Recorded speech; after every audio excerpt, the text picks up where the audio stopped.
for a muse of fire, that would ascend the brightest heaven of invention. A kingdom for a stage, princes to act, and monarchs to behold the swelling scene. Then should the world, like himself, assume the port of Mars, and at his feet, leashed in like hounds, should famine, sword, and fire crouch for employment. But part was all. The flat, would have dared, on this unworthy scaffold, to bring forth so great an object. Can this cockpit hold the vasty fields of France? Or may we cram within this wood, the very casks that did affright the air at Agincourt? Oh, pardon, since place attest a million. And let us, ciphers to this great on your forces work. Suppose these walls now confine two mighty monarchies, whose high, upreared, and abutting fronts the perilous oceans part asunder. Piece out our imperfections with your thoughts, and into 1,000 parts divide one man, and make imaginary puissance. Think, when we talk of horses, that you see them, printing their proud hoofs in the receiving earth. For 'tis your thoughts that now must deck our kings, carrying them here and there, jumping o'er times, turning the accomplishments of many years into an hourglass, for the which supply. Admit me, chorus to this history, who, prologue like, humble patience pray, gently to hear, kindly to judge our play.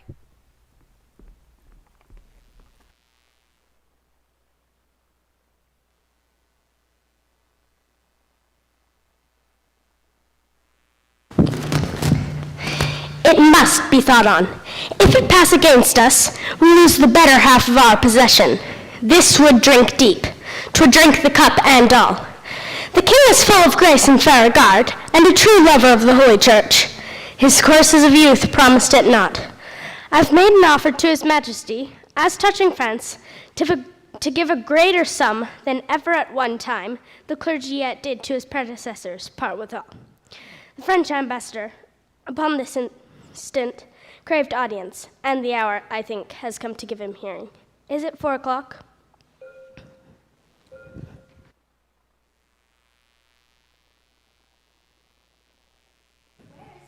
Gracious Lord of Canterbury.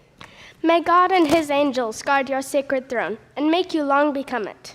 Sure, we thank you, my learned Lord. We pray you to proceed, and justly and religiously and full, why the laws salute that they have in France, or should not, bar us in our claim.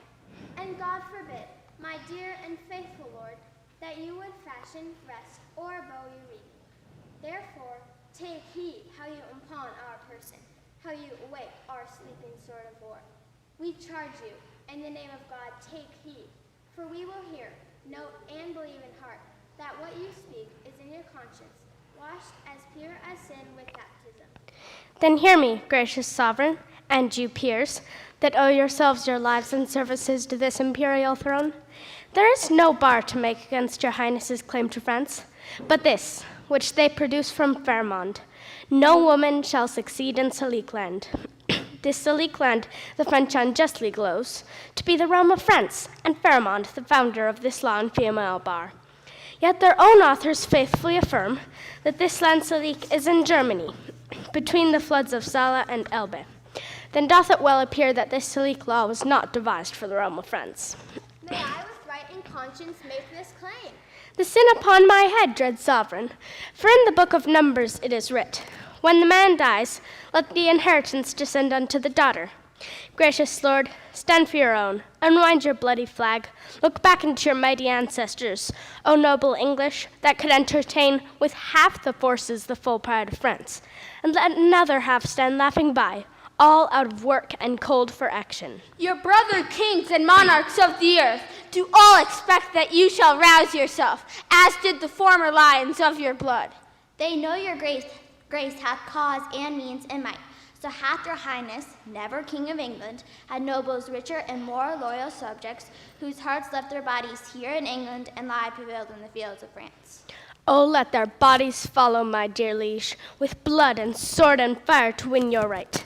In aid whereof we of the spirituality would raise your highness such a mighty sum as never did the clergy bring into any of your ancestors. But there is a saying, very old and true, if that you will France win, then with Scotland first begin. For For once the eagle England, being in prey, to her unguarded nest the weasel Scott comes sneaking and so sucks her princely eggs, putting the mouse in absence of the cat, to tear and havoc more than she can eat.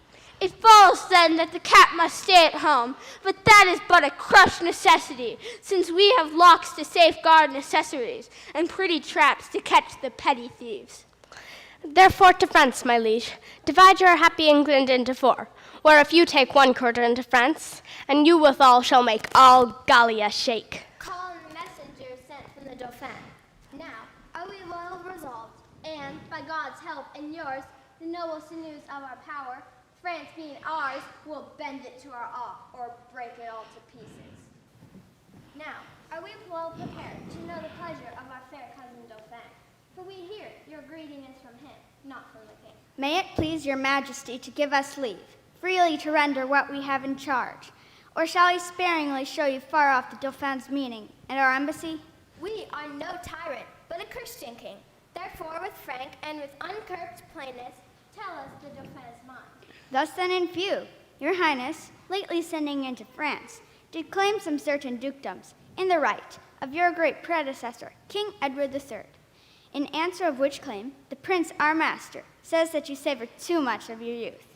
He therefore sends you, meter for your spirit, this ton of treasure, and lieu to this, desires you let the dukedoms of which you claim hear no more of you. This the Dauphin speaks. What treasure, uncle? Tennis balls, my liege.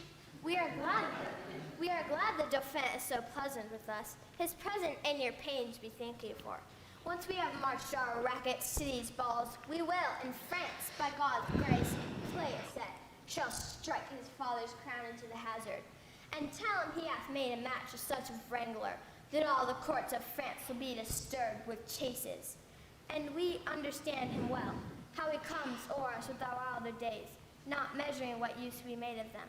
And tell the pleasant prince this mock of his hath turned his balls to gunstones, and his soul shall stand sore charged for the wasteful vengeance that shall fly with them.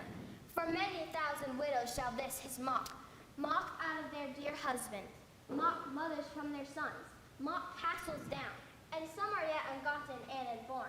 So get you hence in peace, and tell the Dauphin, his jest will savor but of shallow wit, when thousands weep more than did laugh at it. Convey them with safe conduct, very well. This was a merry message. We hope to make the sender blush at it. Therefore, my lords, omit no happy hour that may give furtherance to our expedition. For we have now no thought in us but France. Therefore, let every man now task his thought, that this fair action may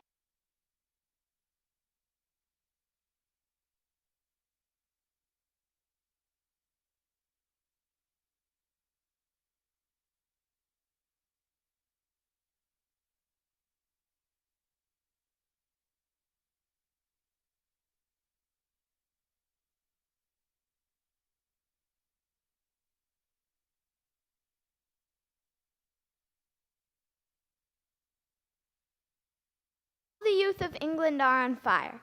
The silken talents in the wardrobe lies. Now thrive the armors and honors thought, reign solely in the breasts of every man. They sell the pasture to buy the horse, following the example of all Christian kings, with winged heels as English Mercuries. The French, advised by good intelligence of this most dreadful preparation, shake in their fear with pale policy, seek to divert the English purposes. O England, model of inward greatness, like a little body with a mighty heart, what mightst thou do that honor would to thee do, were all thy children kind and natural? The king is set from London, and the scene is now transported, gentles, to Southampton. There is a playhouse now. There must you sit, and thence to France we shall convey you safe, and bring you back, charming the narrow seas to give you gentle pass. For, if we may, we'll not offend one's stomach with our play. But till the king come forth, and not till then, unto Southampton do we shift our scene.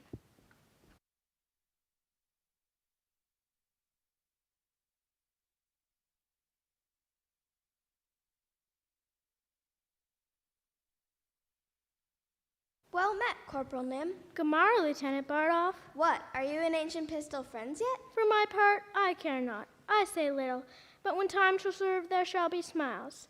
It is as it may. I dare not fight, but wink and hold out my iron. It is a simple one, but though It will toast cheese and endure cold as another man's sword. There is my rest. It is certain. I will bestow a breakfast to make you two friends, and we will be all three sworn brothers to France. Let it be so, good Corporal Nym. Faith, I will live so long as I may, but when I shall live no longer, I shall do as I may. That is my rest. That is the rendezvous of it. It is certain, Corporal, that he is married to Nell Quickly, and certainly she did you wrong, for you were troth plight to her. I cannot tell. Things must be as they may. Men may sleep, and they may have their thoughts about them at that time. Some say knives have edges. I cannot tell. Yet patience be a tired mare, yet she will plod. There must be conclusions. Well, I cannot tell. Here comes Ancient Pistol and his wife. Good Corporal, be patient here. How now, mine host Pistol? Base tyke, call'st thou me host? Now, by this hand, I swear, I scorn the term, nor shall my Nell keep lodgers. No, by my troth,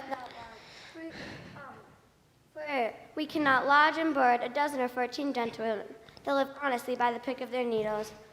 Oh, well a day, lady, if he be not drawn now, we shall see willfully slander and batteries committed. Good Lieutenant, good Corporal, all for nothing here. Pish! Pish for thee, Iceland dog, thou prick-eared cur of Iceland! Good Corporal Nym, show thy vow and put up your sword. Would you shog off, I'd have you solace. Solace, egregious dog, O viper vile, the solace in thy most marvellous face, the solace in thy teeth. I do retort the solace in thy bowels, for I can take, and Pistol's cock is up, and flashing fire will follow. I'm not Barabas, and you cannot conjure me. I have a humor to knock you indifferently well. If you go for off me, Pistol, I will score you with my rapier, as I may, in fair terms. If you'd walk off, I'd prick your guts a little. As I may, in fair terms. That's the humor of it. O braggart vile and damned furious wait, the grave doth gape, and doting death is near. Therefore exhale. Hear me what I say. He that strikes the first stroke, I'll run him up to the hilts, as I am a soldier. An oath of mickle might, and fury shall abate. Give me thy fist, thy forefoot to me give. Thy spirits are most tall. I will cut thy throat one time or another in fair terms, as I may. That's the humor of it. I thee defy again. Mine host, Pistol, you must come to my master. And you, hostess, he is very sick and going to bed. Good Bardolph, put thy face between his sheets, and do the office of the warming pan. Faith, he is very ill. Away, you rogue. By my troth, you'll yield the crow pudding one of these days. Good husband, come home presently. The king hath run. Come, shall I make you two friends? We must to France together. Why the devil should we keep knives to cut one another's throats? Shall I have the 8 shillings I won you at betting? Base is the slave that pays. That now I will have. That's the humor of it. Let floods o'erswell, and fiends for food howl on.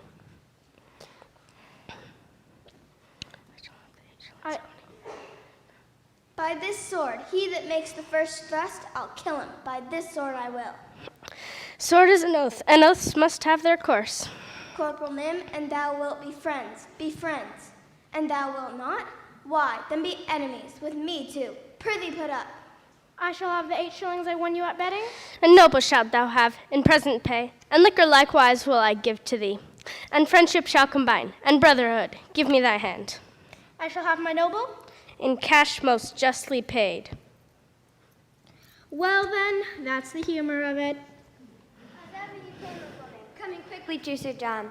He is a burn of a quotidian tertium that is most lamentable to behold. Sweet men, come to him. The king hath run bad humors on a night. Nym, thou spoke the right. His heart is fracted and corroborate.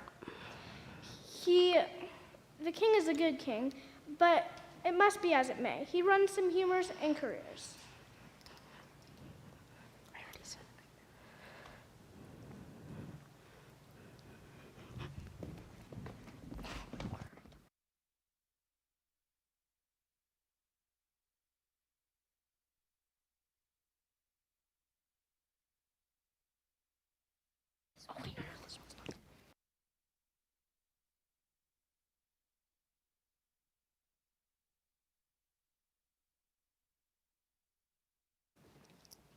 For thee, honey, sweet husband, let me bring thee to Staines. Boy, bristle up thy courage, for Falstaff he is dead, and we must yearn therefore. Would I were with him, wheresoever he is, either in heaven or in hell. Nay, sure, he's not in hell. He's in Arthur's bosom. If ever a man went to Arthur's bosom, he made a finer end in wet way, and it had been any custom child. He parted even just between 12 and 1, even at the turning of the tide. For after I saw him fumble with the sheets, and play with flowers, and smile till his fingers end, I knew there was but one way, for his nose was sharp as any pen, and he babbled of green fields. How now, Sir John? Quoth I, what man? Be of good cheer. So he cried out, God, God, God, 3 or 4 times. Now I, to comfort him, bid him he should not think of God. I hoped there was no need to trouble himself with any such thoughts yet. So he bade me lay more clothes on his feet, and I put my hand into the bed and felt them, and they was cold as any stone. And so upward, and all was cold as any stone. They say he cried out of sack. Ah, that he did. And of woman? Nay, that he did not. Yes, that he did, and said they were devils incarnate. He could never abide carnation. 'Twas a color he never liked. Shall we shog? The king will be gone from Southampton. Come, let's away. My love, give me thy lips. Look to my chattels and my movables. Go, clear thy crystals. Yoke fellows in arms, like horse leeches, my boys, to suck, the very blood to suck. And that's but unwholesome food, they say. Farewell, hostess. I cannot kiss. That is the humor it. But adieu. Let housewife reappear. Keep close, I thee command. Farewell. Adieu.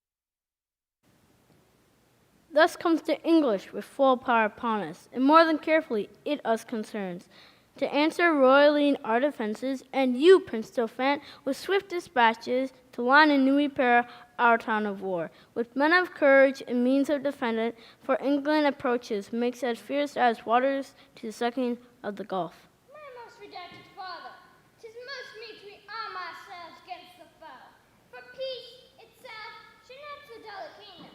Though war, nor quarrel were in question, but that defenses, musters, preparations should be maintained, assembled, and collected, as were war and expectation.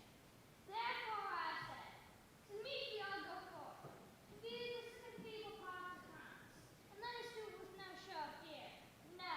No more than if we heard that England busied herself with the winsome Morris dance. For, my good liege, she is so idly keen, her sceptre so fantastically borne, by a vain, giddy, shallow, humorous youth, that fear turns her not. Oh, peace, Prince Dauphin. You are too much mistaken in this king. Question your grace the late ambassadors.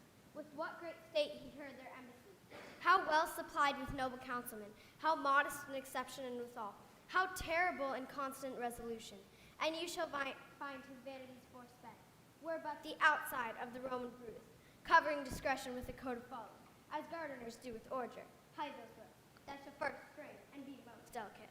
Well, 'tis not so, my lord high constable, but though we think it so, 'tis no matter. In cases of defense, 'tis best to weigh the enemy more mighty than he seems. Think we King Harry strong. Take up the English sword, and let them know of what monarchy you are the head. Self-love, my liege, is not so vile a sin as self-neglecting. From our brother England? From him, and thus he greets you. He wills you, in the name of God Almighty, that you divest yourself and lay apart the borrowed glories that by gift of heaven, by law of nature and nations, belong to him and to his heirs, namely the crown, and all wide-stretched honors that pertain by custom and the ordinance of times, unto the crown of France, he bids you then resign your crown and kingdom. Or else what follows? Bloody constraint, for if you hide the crown, even in your hearts, there he will rake for it. Therefore in fierce tempest he is coming, in thunder and earthquake, like Jove, that if requiring fail, he will compel. This is his claim, his threatening, and my message, unless the Dauphin be in presence here, to whom expressly I bring greeting to. For us we will consider further. Tomorrow you shall bear full intent back to our brother England. For the Dauphin, I stand here for him. What of him from England? Scorn and defiance, slight regard, contempt, and anything that may not misbecome the mighty sender, doth he prize you at. Say, if my father render fair return, is against my will, for I desire nothing but odds with England. To that end, as matching to his youth and vanity, I did present him with the Paris balls. He'll make your Paris Louvre shake for it, and be assured you'll find a difference, as we his subjects have in wonder found, between the promise of his greener days, and these he masters now. Now he weighs time, even to the utmost grain, which you shall read in your own losses, if he stay in France. Tomorrow you shall know our mind at fullest. Night is but a small breath and a little pause to answer matters of this consequence.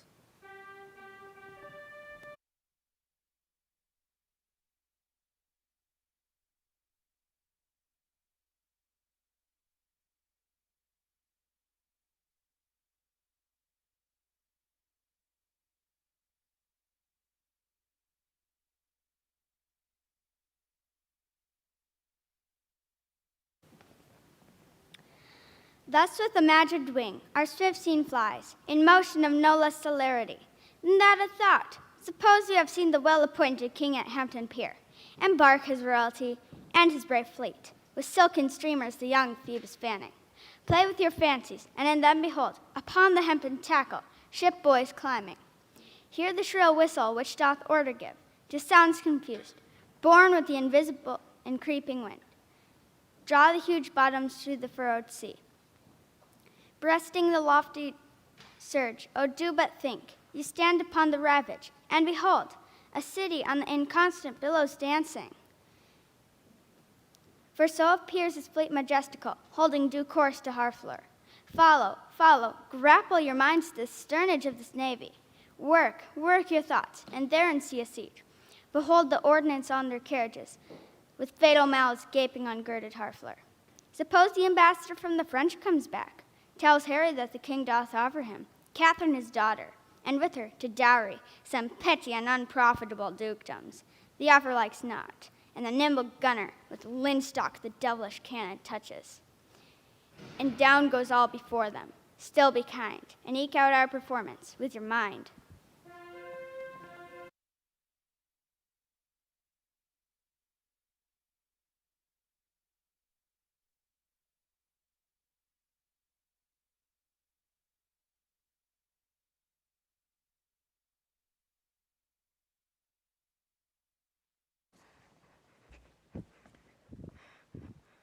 Once more unto the breach, dear friends, once more! All close up the wall with our ingress dead. In peace there's nothing so becomes a man as modest stillness and humility. But when the blast of war blows in our ears, then imitate the action of the tiger. Stiffen the sinews, summon up the blood, disguise fair nature with hard-favored rage. Then lend the eye a terrible aspect. I see you standing like greyhounds in the slips, straining upon the start. The game's afoot. Follow your spirit, and upon this charge, cry God for Harry, England, and St. George!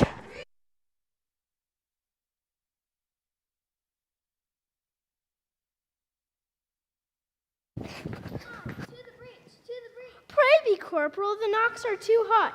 For mine own part, I do not have a case of lives. The humor of it is too hot. That's the very plain song of it. The plain song is most just, for humors do abound. Knocks go and come, God's vassals drop and die, and sword and shield, in bloody field, doth win immortal fame. Would I were in an alehouse in London, I'd give all my fame for a pot of ale and safety. And I. Up Up to the breach, you dogs! Avaunt, you cullions! Be merciful, great Duke, to men of mold. Abate thy rage, great Duke. These be good humors, your honor wins bad humors. As young as I am, I have observed these three swashers. I am boy to them all three. Though they would serve me, would not be man to me. For indeed, three such antics do not amount to a man. For Bardolph, he is white-livered and red-faced. For Pistol, he hath a killing tongue and a quiet sword. For Nym, he hath heard that men of few words are the best of men, and therefore he scorns to say his prayers, lest I should be thought a coward. But his few bad words are matched with his few good deeds. They will steal anything and call it purchase. Their villainy I must leave them and seek some better service. Their villainy goes beyond my weak stomach, and therefore I must cast it up.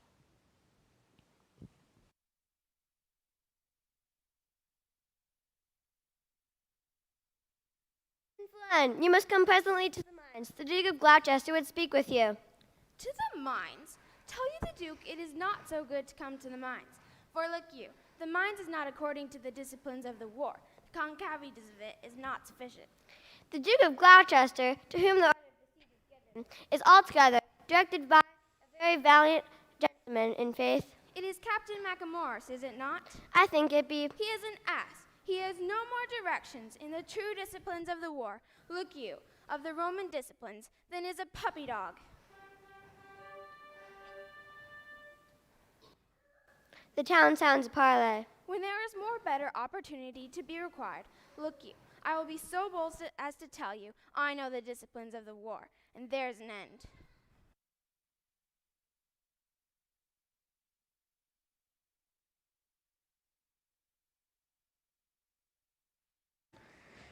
How yet resolves the governor of this town? This is the latest parley we will admit.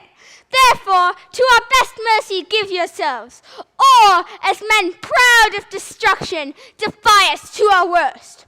For, as I am a soldier, if I begin the battery once again, I will not leave the half-achieved Hathor till in her ashes she lay buried. The gates of mercy shall all be shut up. What is it to me when you yourselves are cause? We may as bootless spend our vain command upon the enraged soldiers in this spoil. We may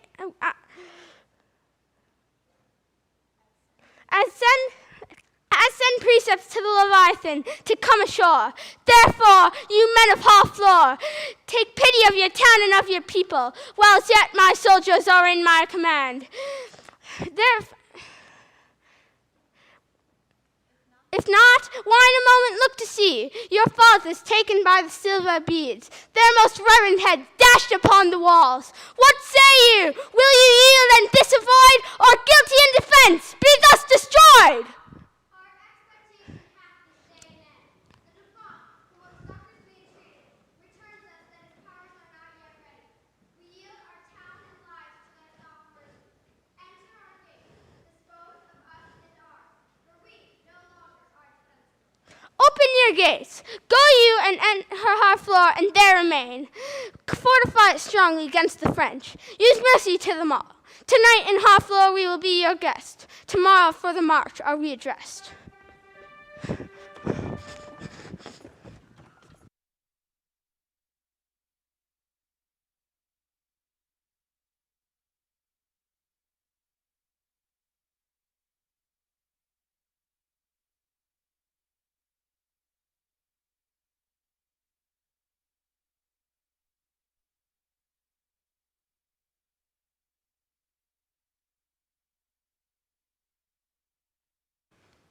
Alice, you have been to England, and you speak the language well. A little, madame.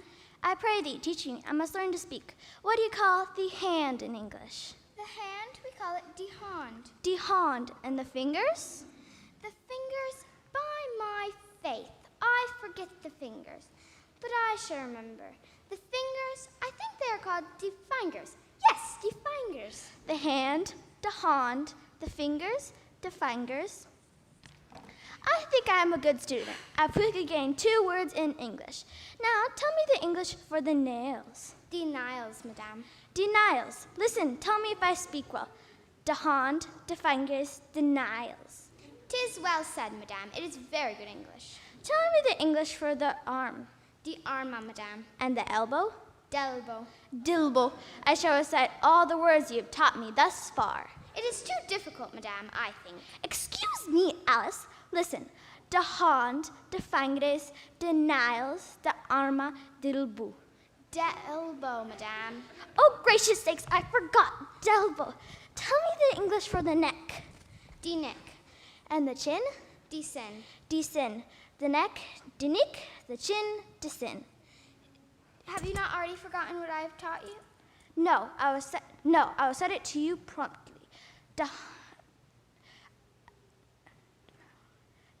I do not doubt to learn by the grace of God in little time. Have you not already forgotten what I have taught you? No, I will set it to you promptly. De hand, de fingers, de miles. Yes, certainly. In truth, you pronounce the words as properly as a native of England.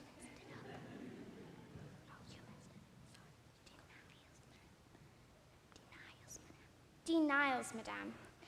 Denials, de arma, dilbo. By your leave, delbo. That's what I said, delbo. Now also, nick and de sin.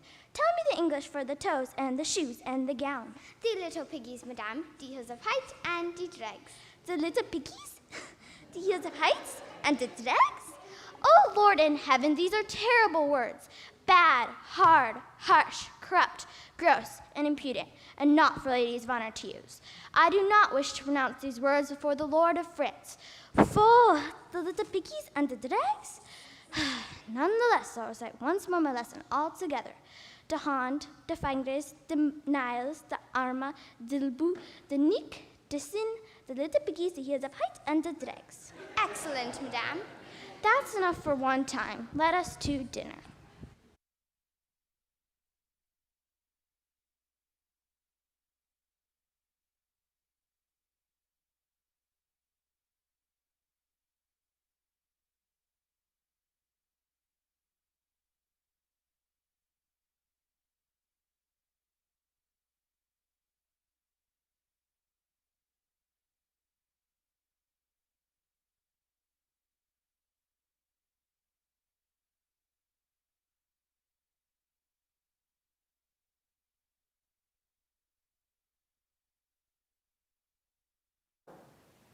"'Tis certain he has passed the river Somme." Jude de Bataille, where have they this metal? Is not their climate foggy, raw, and dull? On whom, as in despite, the sun looks pale, killing their fruit with frowns? By faith and honor, our manners mock at us. They plainly say, our metal is bred out. "Where is Montjoy the herald? Speed him hence. Let him greet England with the spirit of defiance. Up, princes all, up, princes, with the spirit of Onondaga more sharper than your sword. Hie to the field, a bar hairy England, who sweep through our lands with pennants painted in the blood of Harfleur. Go down upon him. You have power enough in the captive chair into ruin. Bring him, our prisoner." This becomes the great. Sorry am I his numbers are so few, his soldiers sick and famished in their march. For I am sure that when he shall see our army, he'll drop his heart into the sink of fear, and for achievement offer us his ransom. Therefore, Lord Constable, haste to Montjoy, and let him say to England that we send to know what really ransom he will give. Prince Dauphin, he shall stay with us in ruins. Not so. I do beseech you, your majesty. Now, fourth Lord Constable, for you shall remain with us. Now, fourth Lord Constable and princes all, quickly bring word of England's fall.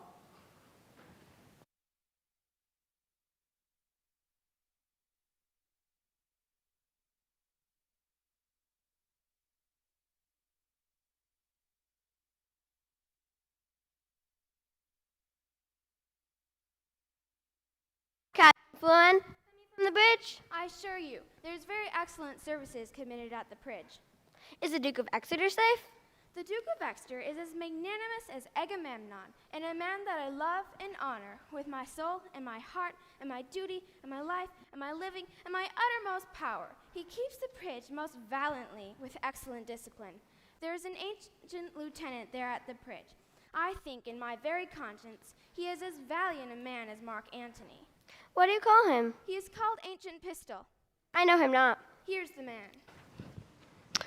Captain, I thee beseech to do me favors. The Duke of Exeter doth love thee well. Ah, I praise God, and I have merited some love at his hands. Bardolph, a soldier, firm and sound of heart, he hath stolen a pax, and hanged must be.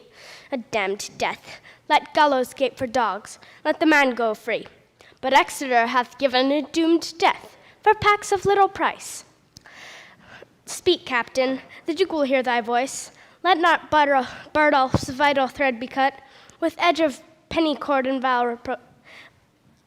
reproach. Speak, Captain, for his life I will thee requite. Ancient Pistol, I do partly understand your meaning.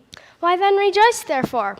Certainly, Ancient, it is not a thing to rejoice at. For if, look you, he were my brother, I would desire the Duke to use his good pleasure, and put him to execution, for discipline ought to be used. Die and be damned, and Vigo for thy friendship. It is well. The fig of Spain. Very good. Why, this is an arrant counterfeit rascal. I remember him now, a bought a cut purse. Hark you, the king is coming, and I must speak with him from the bridge.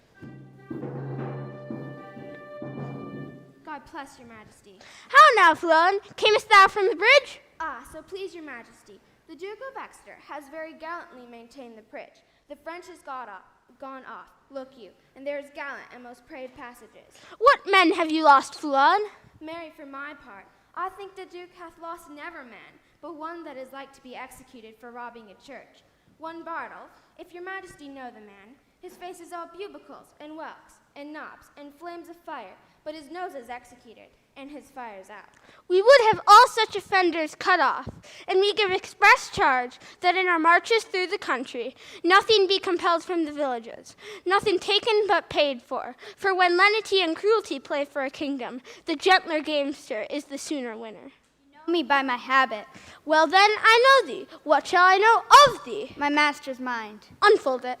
Thus says my king, say thou to Harry of England, though he seem dead, we did but sleep. Advantage is a better soldier than rashness. Tell him we could have rebuked him at Harfleur, but that we thought not good, to bruise an injury, till it were full right. Now we speak upon our cue, and our voice is imperial. England shall repent his folly, see his weakness, and admire our sufferance. To this, bid him therefore consider his ransom. To this a defiance, and tell him, for conclusion, he hath betrayed his followers, whose condemnation is pronounced. So far my king and master, so much my office. What is thy name? I know thy quality. Montjoy. Thou dost thy office fairly. Turn thee back and tell thy king, I do not seek him now, but could be willing to march on to Calais without impeachment. For, to say the sooth, though 'tis no wisdom to confess so much unto an enemy of craft and vantage, my people are with sickness much enfeebled, my numbers lessened, and those few I have, almost no better than so many French, who, when they were in health, I tell thee, Harold, I thought upon one pair of English legs did march 3 Frenchmen. But God forgive me that I do brag thus. This your heir of France hath blown that vice into me. I must repent. Go therefore and tell thy master, here I am. My ransom is this frail and worthless trunk, my army but a weak and sickly guard. But God before, tell him we will come on, though France himself and such another neighbor stand in our way. There's for thy labor, Montjoy. The sum of all our answer is but this. We would not seek a battle as we are, nor, as we are, we will say we will not shun it. So tell thy master. I shall deliver so. Thanks to your highness. I hope they will not come upon us now. We are in God's hand, brother, not in theirs. March on to the bridge. It now draws toward night. Beyond the river we will encamp ourselves, and on tomorrow bid them march away.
Now entertain conjecture of the time, when creeping murmur of the pouring dark filled the wide vessel of the universe. From camp to camp, through the foul womb night, the hum of either army stilly sound, that the fixed sentinels almost receive, the secret whisper of each other's watch. The country cocks do crow, and the clocks do toll, and the third hour of drowsy morning name. Proud of their number and secure in soul, the confident and overlusty French do the low-rated English play at dice. Tut, I have the best armor of the world. Would it were day. You have an excellent armor, but let my horse have his due. It is the best horse of Europe. Will it never be morning? My lord of Orleans, and my lord high constable, you take a horse and armor? You are as well provided of both as any prince in the world. What a long night this is. I will not change my horse that will tread but on four pastures. When I bestride him, I soar. I am a hawk. The earth sings when he touches it. He is the The air, He is the color of the nutmeg. and the heat of the ginger. Indeed, my lord, he is a most absolute and excellent horse. He's a prince of palfreys. His neigh is like the bidding of a monarch. His countenance, of course, is homage. No more, cousin. Nay, the man hath no wit that cannot, from the rising of the lark to the lodging of the lamb. His very deserved praise on my palfrey. I once read its theme is flown to the sea. I once read a sonnet its praise. Begins thus. Wonder of nature. I have heard a sonnet begin so, to one's mistress. And did they imitate that which I composed to my horse? You have good judgment in horsemanship. Will it never be day? I will trot tomorrow a mile. My way shall be paved with English verses. Would it were morning, for I would fain to be about the ears of the English. 'Tis midnight. I'll go arm myself. The Dauphin longs for morning. He longs to eat the English. I think he will eat all he kills. By the white hand of my lady, he is a gallant prince. Swear by her foot that she may tread out the oath. He is simply the most active gentleman of France. Doing his activity, and he will still be doing. He never did harm that I heard of. Nor will do none tomorrow. He will keep that good name still. I know him to be valiant. I was told that by one who knows him better than you. What's he? Marry, he told me so himself, and he said he cared not who knew it. He needs not, for it is no hidden virtue in him. A valiant and most expert gentleman. Would it were day. Alas, poor Harry of England. He longs not for the dawning of freedom. Now, is it time to arm? Come, shall we about it? It is now 2:00, but let me see. By 10 we shall have each 100 Englishmen.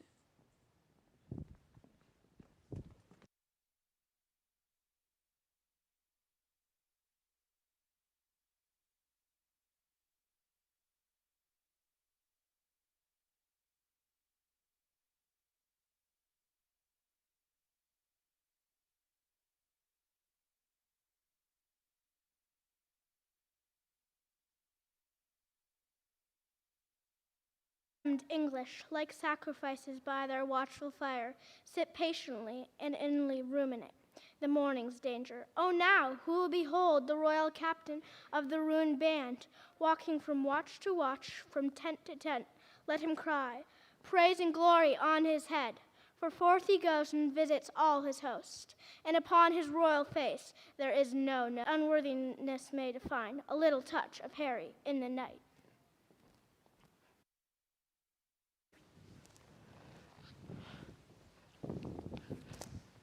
Qui va là? A friend. Discuss unto me. Art thou officer, or art thou base? Common and popular. A gentleman of company, what are you? As good a gentleman as the emperor. Then are you better than the king? The king's a bawcock, and heart of gold. I kiss his dirty shoe, and from heartstring I love the lovely bully. What is thy name? Harry Leroy. Leroy, a Cornish name. Art thou of Cornish crew? No, I'm a Welshman. Knowest thou Fluellen? Yes. Tell him I'll knock his leek about his paint on St. Davy's Day. Do not you wear your dagger about your cap that day, lest you knock that about yours. Art thou his friend? And his kinsman, too. The fie go for thee, then. I thank you. God be with you. My name is Pistol called. Sorts well with your fierceness.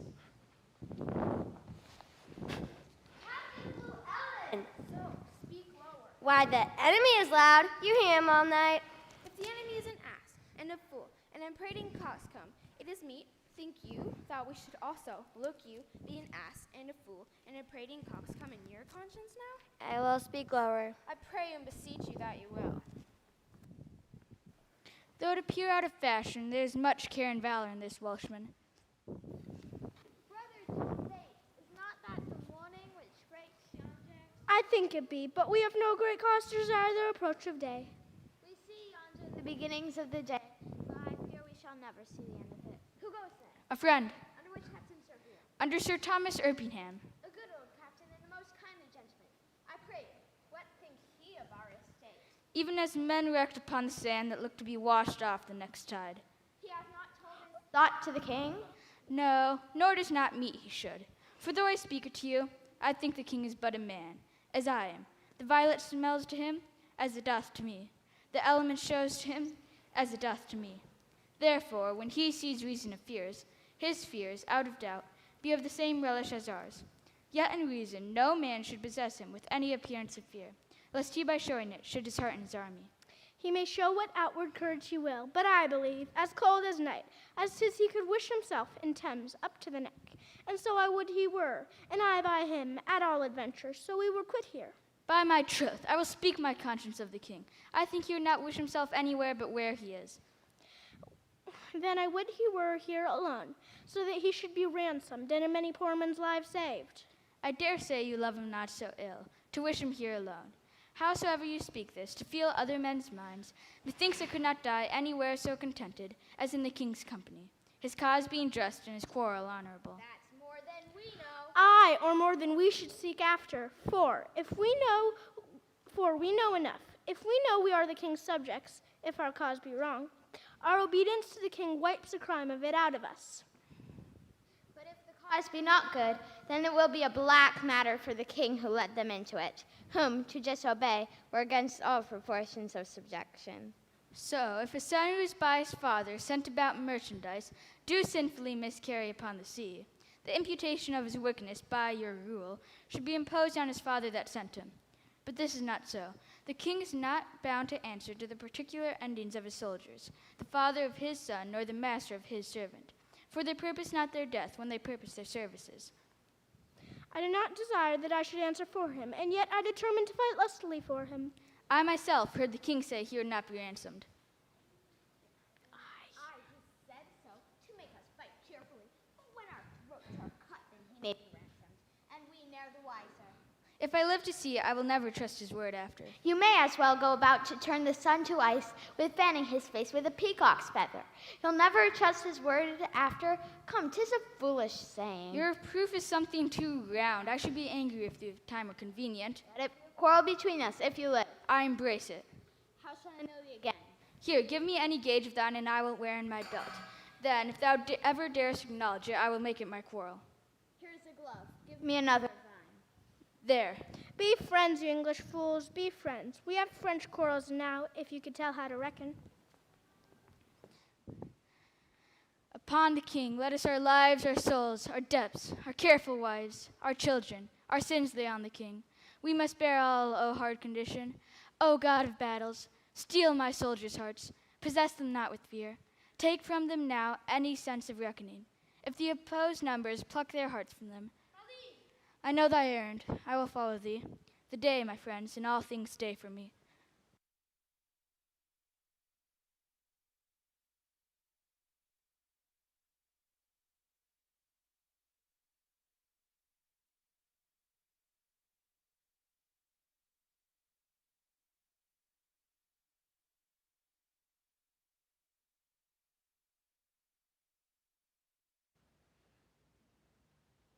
The sun doth gild our armor. Up, my lords! How are steeds for present service, nay? Mount them, and make incision in their hides, so that their hot blood may spin in English eyes. Endow them with superfluous courage. Ha! To horse, you gallant princes, straight horse. Do but behold yon poor and starved band. For your fair show shall suck away their souls, leaving them but the shells and husks of men. Shall we send them dinners and fresh suits, and give their fasting horses provender, and after fight with them? I will the banner from a trumpet take, and use it for my haste. Come, come away, the sun is hot. Hey.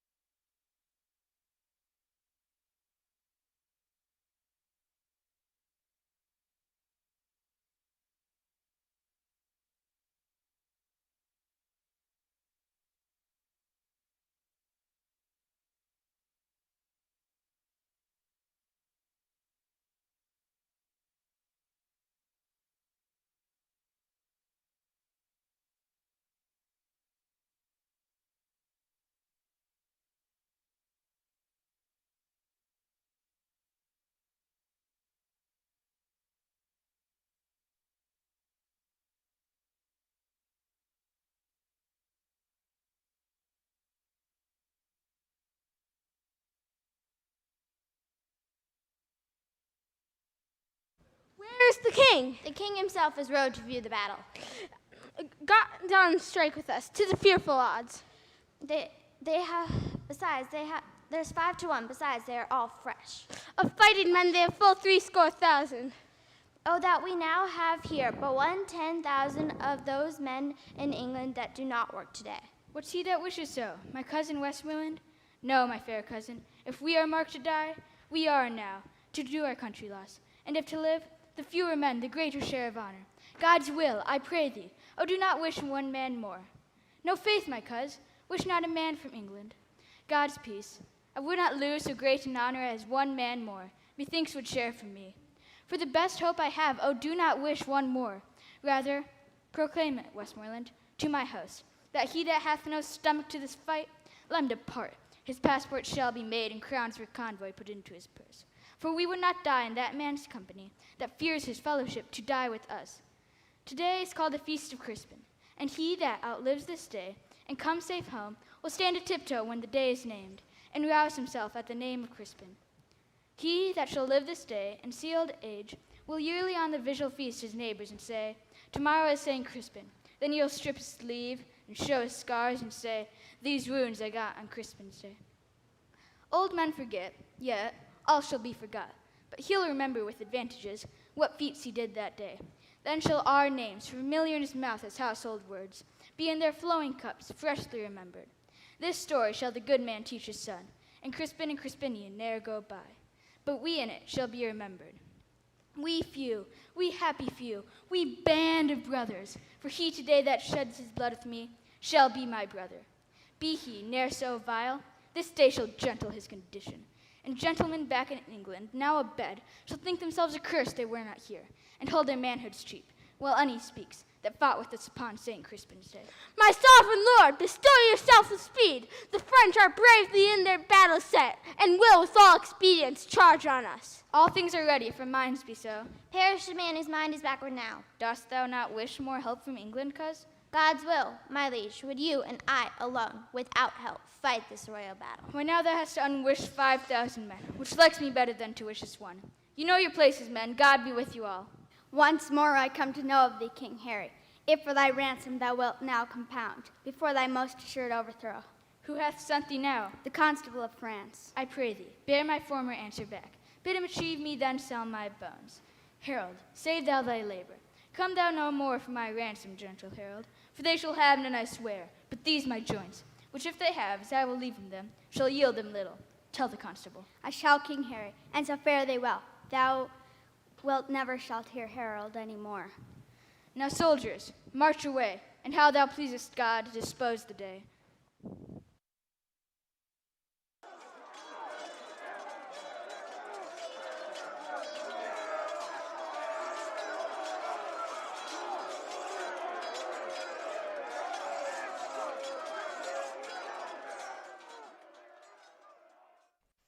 Oh diable! Oh Seigneur, le jour est perdu, tu es perdu. Maudit ma vie, all is confounded, all reproach and everlasting shame, since mocking our plumes. Oh my true fortune, do not run away. Why, all our ranks are broke. Oh, perdurable shame, let's stab ourselves. Be these the wretches that we played at dice for? Is this the king we sent for his ransom? We are now yet living in the fields, to smother up the English in our throngs, if any order might be thought upon. Let the devil take order now, all to the throng. Let life be short, all shame be too long.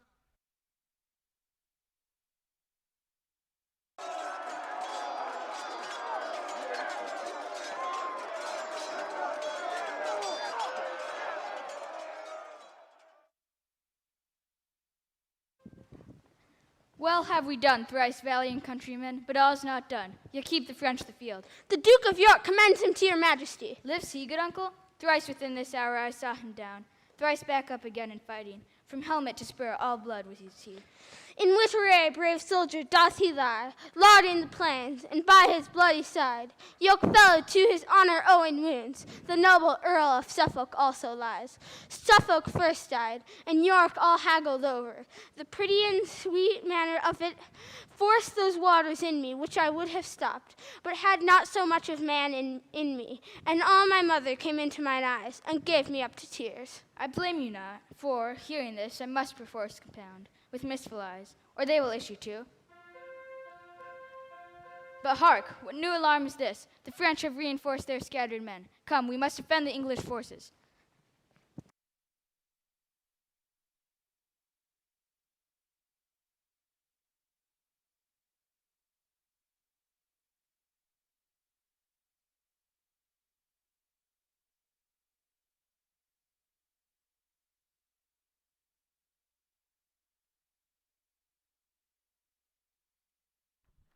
Kill the poison, the luggage. 'Tis expressly against the law of arms. 'Tis certain there's not a boy left, and the cowardly rascals that ran from the have done the slaughter. But the king is a gallant king. He was born at Monmouth, Captain Gower. Well call you the town's name where Alexander the pig was born. Alexander the Great. Why, I pray you, is not pig great? The pig, or the great, or the mighty, or the huge, or the magnanimous, are all one reckonings, save the phrase is a little variations. I think Alexander the Great was born in Macedon, and his father was called Philip of Macedon, as I take it. That it is. I'll tell you there's good men born at Monmouth, as good as are at Macedon. Here comes his majesty. I was not angry since I came to France until this instant. Take a trumpet, herald. Ride down to the horsemen on yon hill. If they will fight us, bid them come down, or void the field. They do offend our sight. Here comes the herald of the French, my liege. His eyes are humbler than they used to be. How now? What means this, herald? Knowest thou not that I find these bones for ransom? Comest thou again for ransom? No, great king, I come to thee for charitable license, that we may wander o'er this bloody field, to look our dead, and then to bury them, to sort our nobles from our common men. Oh, give us leave, great king, to view the field in safety and dispose of their dead bodies. I tell thee truly, herald, I know not if the day be ours or no, for yet many of your horsemen still peer and gallop o'er the field. The day is yours. God be praised and not our strength for it. What is the castle called that stands hard by? They call it Agincourt. Then we'll call this the field of Agincourt, fought on the day of Crispin Crispinus. Your grandfather, of famous memory, and it please your majesty, and your great uncle, Edward the Black Prince of Wales, as I have read in the chronicles, fought a most brave battle here in France. They did, Fluon. Your majesty says very true.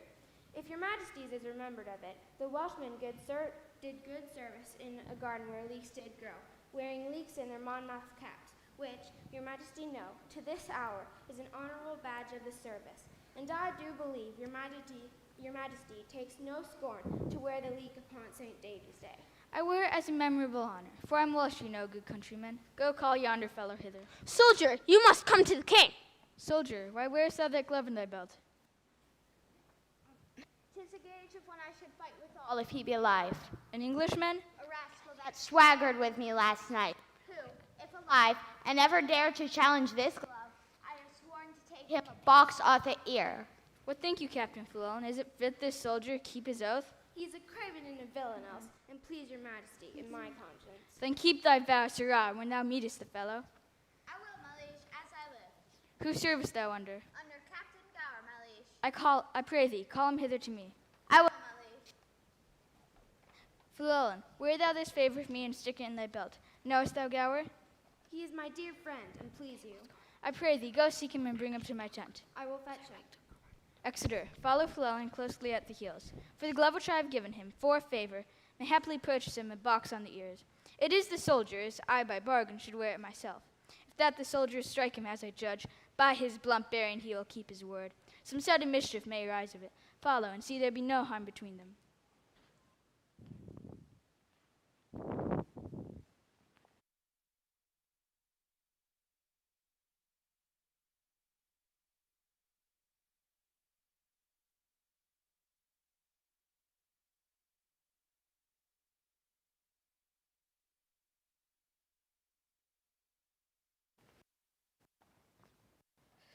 I warn tonight, you, Captain. See to now. Come apace to the king. There is more good toward you, peradventure, than is in your knowledge to dream of. Sir, know you this glove? Know the glove? I know the glove is glove. I know this, and thus I challenge it. Blood, an errant traitor, as any is in the universal world, or in France, or in England. How now, see you, villain? Do you think I will be forsworn? Stand away, Captain Gower. Treason. I am no traitor. That's a lie in thy throat. I charge you in his majesty's name. How now, what's the matter? My liege, here is a traitor and a villain, that, look your grace, has struck the glove which your majesty is taken out of the helmet of Alençon. My liege, this is my glove. Here's the fellow of it, and He that I gave it to in change promised to wear it in his cap. I promised to strike him if he did. I met this man with my glove in his belt, and have been as good as my word. Your majesty, hear now. Is not this the glove of Alençon which your majesty is giving me in your conscience now? Give me that glove, soldier. Look, here's the fellow of it. 'Twas I indeed thou promised to strike, and thou hast cost me most bitter terms.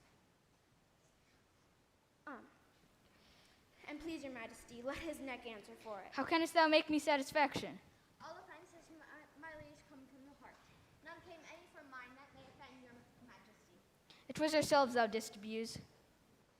So you came to me not like Yourself, you appeared to me but as a common man. Witness the night, your garments, your lowliness, and what your highness suffered under that shape, I beseech you. Take it for your own fault and not mine. For, had you been what I took you for, I would have made no offense. Therefore, I beseech you, your highness, pardon me. Here, Exeter, fill this glove with crowns and give it to this fellow. Keep it, fellow, and wear as an honor in thy cap, till I do challenge it. Give him the crowns. And, Captain, you needs be friends with him. By this day and this light, the fellow has metal enough in his belly. Hold, there's 12 pence for you. I will have none of your money. It is with a good will, I can tell you. It will serve you to mend your shoes. Come, wherefore should you be so bashful? 'Tis a good selling. I warrant you, or I will change it. Now, Llewellyn, are the dead numbered? Here are the number of the slaughtered French. How many prisoners of good sort are taken, uncle? Full 1,500, besides common men. This note doth tell me of 10,000 French that in the field lie slain. Here was indeed a royal fellowship of death. Where is the number of our English dead? Edward, the Duke of York, the Earl of Suffolk, Sir Richard Ketley, Davy Gam, Esquire, none else of name, and of all other men, but 25. O God, thy arm was here, and not to us, but to thy arm alone, ascribe we all. When, without stratagem, but in plain shock and even play of battle, was ever known so great and little loss. On one and on the other, take it, God, for it is none but thine. 'Tis wonderful. Come, go we in procession to the village, and be at death proclaimed, through our host, to boast, or take the praise from God, which is his only. And then to Calais, and to England then, where ne'er from France arrived more happy men.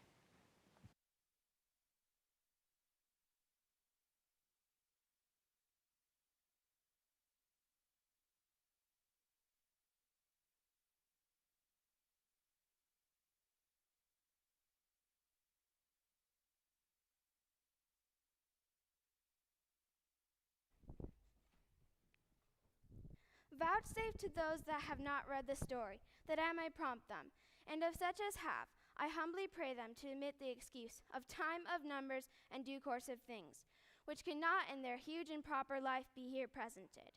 Now we bear the king toward Calais, grant him there seen, heave him away upon your winged thoughts, athwart the sea, and thus so let him land, and solemnly see him set on to London. So swift a pace hath thought that even now you may imagine him upon Black Heath, where that his lords desire him to have borne his bruised helmet and his bended sword before him through the city. He forbids it, being freed from vainness and self-glorious pride, giving full trophy, signal, and assent, quite from himself to God. But now behold, how London doth pour out her citizens. As yet the lamentation of the French invites the King of England stay at home. The Emperor's coming in behalf of France, to bring peace between them, and amid all the occurrences, whatever chanced, till Harry's back return again to France. There must we bring him, and myself have played the interim, by remembering you 'tis past. Then brook abridgment and your eyes advance, after thoughts straight back again to France.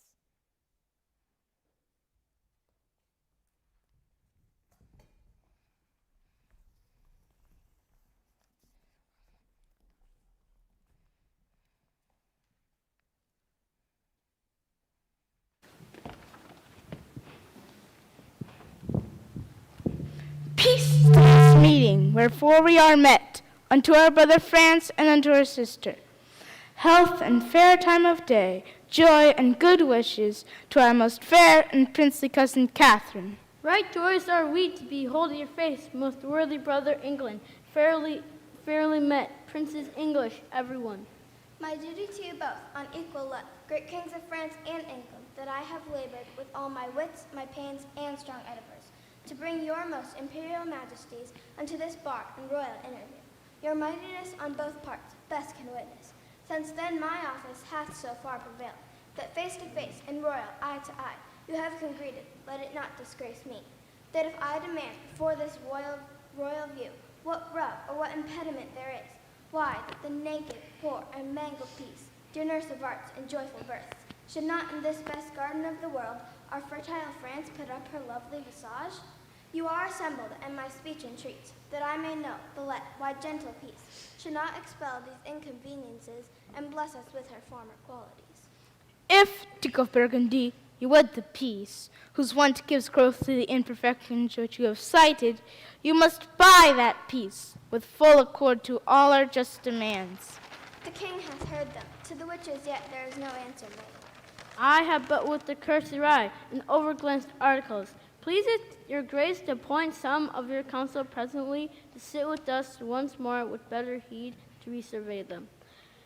We suddenly will pass full accept in our peremptory answer. Brother, we shall. Go, Uncle Exeter, and take with you free power to ratify, augment, or alter, as your wisdom best shall see it. Yet leave our cousin Catherine here with us. She is our capital demand, comprised within the full rank of our articles.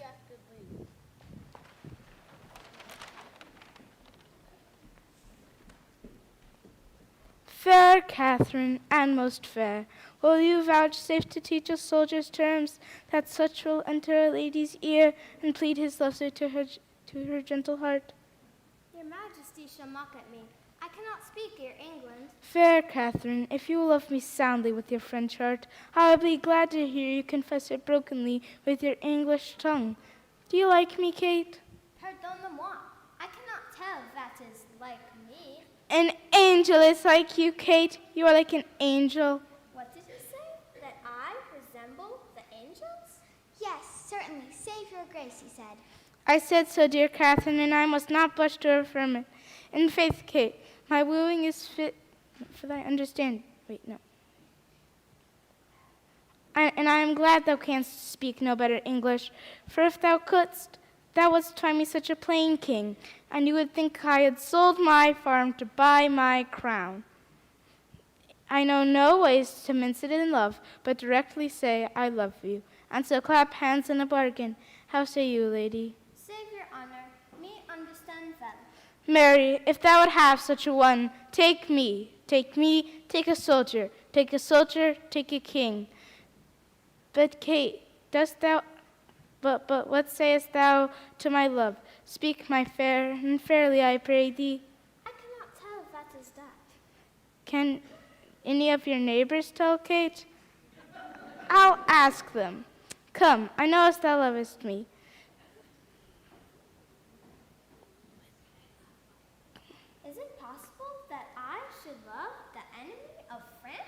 No, Kate, it is not possible you should love the enemy of France, but in loving me, you should love the friend of France. For I love France so well that I will not part with a village of it. I will have it all mine, Kate, all mine. And when France is mine, I am yours. Then yours is France, and you are mine. I did not know that. Queen Catherine, break thy mind to me in broken English. Wilt thou have me? That is as it shall please de roi mon père. Nay, it shall please him well, Kate, it shall please him. Then it shall also content me. Upon that I kiss your hand and call you my queen. Here comes your father. We are agreed on peace. Shall Kate be my wife? So please you. I am content. We have considered on all terms of reasoning. Is it so, my lords of England? The king hath grant every article, his daughter first, and then the sequel all, according to their firm proposed natures. Take her for a son, and from her blood race issue up to me, from the contending kingdoms, France and England, which very shores look pale of envy of each other's happiness, may cease their hatred. In this dear conjunction, neighborhood and Christian like accord, in their sweet bosom, never war advance its bleeding swords twixt England and fair France. Amen. Now welcome, Kate, and bear me witness all, that here I kiss her as my sovereign queen. Prepare we for our marriage, on which day my lord of Burgundy will take your oath for surety of our leagues, and then I shall swear to Kate, and you to me, and may our oaths well kept and prosperous be.